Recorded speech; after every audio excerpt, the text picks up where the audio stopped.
ఉమ్మడి ఆంధ్రప్రదేశ్ రాష్ట్రంలో గత 30 సంవత్సరాల ఎస్సీ వర్గీకరణ సుదీర్ఘ ఉద్యమ పోరాటంలో 17 మంది ప్రాణత్యాగాల ఫలితంగానే ఎస్సీ వర్గీకరణ సాధ్యమైందని ఎంఎస్పీ మండల అధ్యక్షుడు దేవులపల్లి బాలరాజు, జిల్లా నాయకులు ఆరేపల్లి కనకయ్య అన్నారు.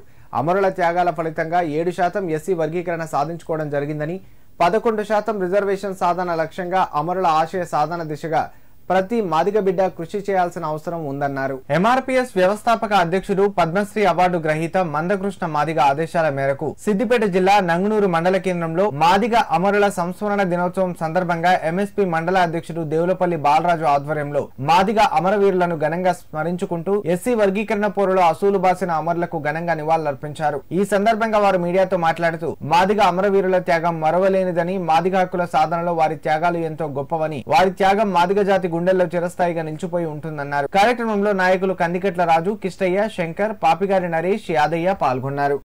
గత 30 సంవత్సరాల ఎస్సీ వర్గీకరణ ఉద్యమంలో భాగంగా మరి ఉమ్మడి ఆంధ్రప్రదేశ్ రాష్ట్రంలోని 17 మంది ఈ ఉద్యమంలో అమరులయ్యారు. వాళ్లకు ఘనమైన నివాళులు అర్పిస్తున్నాము. వాళ్ళ పవిత్ర ఆత్మకు శాంతి చేకూరాలని కోరుతున్నాము. అదే విధంగా వాళ్ళ కుటుంబాలకు ప్రగాఢ సానుభూతిని తెలియజేస్తా ఉన్నాము. ఈ వర్గీకరణ పోరాటంలో మరి వాళ్ళ ప్రాణాలను బలిపెట్టి ఉద్యమం కోసం పనిచేసిన అమరులకు మరి మాదిగ జాతి ఎప్పటికీ రుణపడి ఉంటుందని, వాళ్ళను ఎల్లవేళ కూడా మాదిగ జాతి గుండెలో పెట్టుకొని గుర్తుంచుకుంటారని తెలియజేస్తూ, గత 30 సంవత్సరాల సుదీర్ఘ పోరాటంలో భాగంగా గాంధీ భవన్ లో అమరులైనటువంటి మాదిగ బిడ్డలకు నంగూరు మండల కేంద్రంలో నివాళులర్పించడం జరిగింది. గౌరవ పద్మశ్రీ అవార్డు గ్రహీత మందకృష్ణ మాదిగ గారి ఆదేశాల మేరకు ఈ రోజు ఘనంగా నివాళులర్పించడం జరిగింది. అమరులు ఈ రోజు వర్గీకరణ అమలైందంటే వాళ్ళ అమరుల త్యాగ ఫలితమే అని చెప్పుకోవచ్చు అని చెప్పి ఈ సందర్భంగా తెలియజేస్తున్నాము.